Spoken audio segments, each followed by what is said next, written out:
Hello, everyone. Welcome to Celsius 233, your go-to place for fiction book summaries. Today, we will embark on a journey through The Mysterious Card by Cleveland Moffett. Cleveland Moffat's short story, The Mysterious Card, first published in the Black Cat magazine in 1895, tells the story of Richard Burwell, an American who receives an inexplicably ominous card in Paris. This cryptic tale thrusts Burwell into a spiral of confusion, rejection, and despair, leaving readers on edge as they are led deeper into the mystery.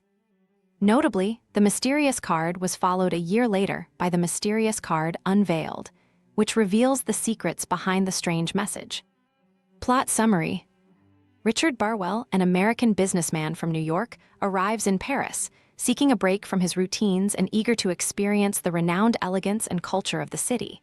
His wife and daughter remain in London, visiting friends, so he explores Paris alone, finally deciding to visit the famous Folies Bergère.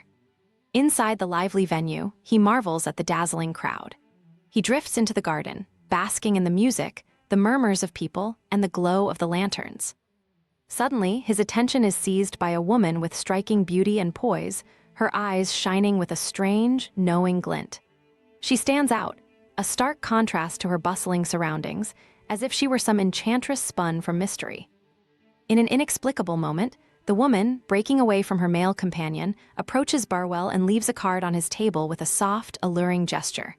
Before he can react, she disappears back into the crowd, leaving him in stunned bewilderment. The card she left bears words in purple ink, carefully inscribed in French. Unfortunately, Burwell cannot read French, and the meaning of the words remains a frustrating mystery. As he stares at the strange card, he is overcome by a consuming need to decipher it. What could these words hold, and why would a complete stranger entrust him with them?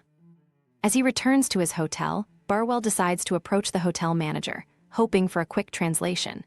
But upon reading the card, the manager's face darkens in sudden horror, and with a cold firmness, he orders Burwell to leave the hotel immediately. Stunned by this reaction, Burwell's frustration mounts.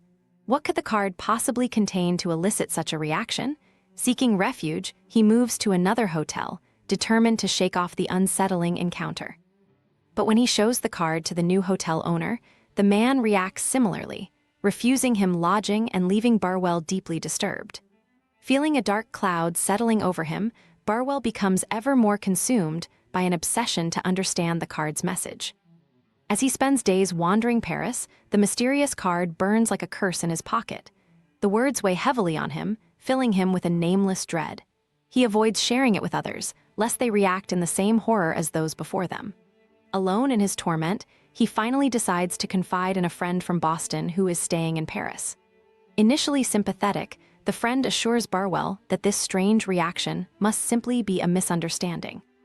But as soon as the friend glimpses the card, his face pales, and he too withdraws from Burwell. Offering only the flimsiest of excuses, he leaves Burwell's company without any explanation.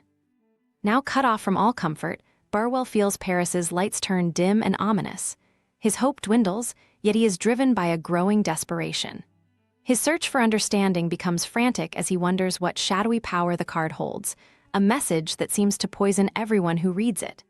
In a final effort, he approaches a detective agency, hoping they might solve the mystery without reacting with the same inexplicable horror.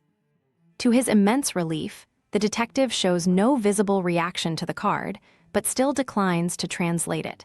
Instead, he promises to resolve the matter soon. The following day, Burwell's torment intensifies as the detective returns, accompanied by a stern officer, and instructs Burwell to follow them.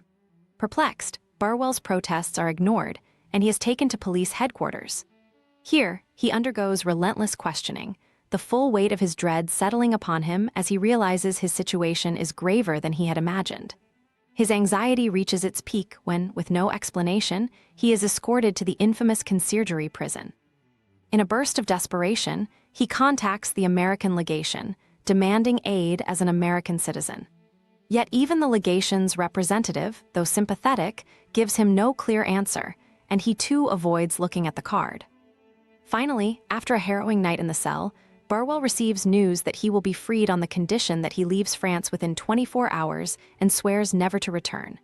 Stunned by the severity of the sentence and the silence surrounding the matter, Burwell boards a train to London that night. The city of light and romance has turned hostile and unforgiving, banishing him without explanation. Reaching London, he reunites with his wife, but a heaviness clings to him. He debates whether to confide in her, but quickly realizes that she senses his deep turmoil. When she presses him, he reveals everything, placing the mysterious card into her hands, desperate for her insight and support. But his wife, upon reading the card, is gripped by a horrified fury. She calls him a monster and vows to leave him, abandoning him without a shred of the warmth they once shared. No matter his pleas, she refuses to explain her reaction, and Burwell finds himself alone once again, the card now a poison that has consumed his marriage. With nothing left for him in Europe, he returns to New York, his heart burdened with bitterness and defeat. He hopes his old friend and business partner, Jack Eveleth, might offer comfort, hoping against hope that Eveleth will not react like the others. In the familiar surroundings of his friend's home, he tells Eveleth his story, expecting solace but encountering yet another nightmare. Eveleth, too, becomes shaken when he reads the card, though he does not outright reject Burwell. The burden of the card's words, however, is too great even for their friendship, and Eveleth, overcome with sorrow, insists they dissolve their business partnership. In a final parting, he offers Burwell a generous financial settlement, but their friendship is effectively severed, another casualty of the card's curse. Burwell's life has unraveled completely. The card has robbed him of his marriage, friendships, and peace, and yet he is no closer to understanding its significance. Each day, he finds himself drawn to the card, his gaze transfixed by the swirling purple words, even as he recoils from it.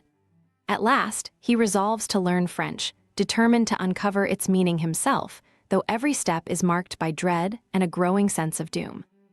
One day, as he crosses a New York street, he spots a familiar face, the woman who handed him the card in Paris. Driven by desperation, he follows her to her home, his need for answers overwhelming any caution. Despite her weakened state, she recognizes him, and he implores her to reveal the card's meaning. As she struggles to speak, a fatal coughing fit takes her, and she collapses, succumbing to the same silence that has haunted Burwell's life. In horror, he realizes the writing on the card has vanished entirely, leaving only a blank surface, a haunting symbol of his ruined life. The woman dies with her secret, leaving Burwell in a fate as blank and unfathomable as the card in his hand. That's a wrap for today, but there's more to explore in the Mysterious Card series by Cleveland Moffett. Check the description or Celsius 233 to keep the adventure going. Remember, while our summaries capture the essence, they can never replace the full experience of reading the book. If this summary intrigued you, consider diving into the complete story, buy the book, and immerse yourself in Cleveland Moffett's original work. Bye-bye, take care, have fun.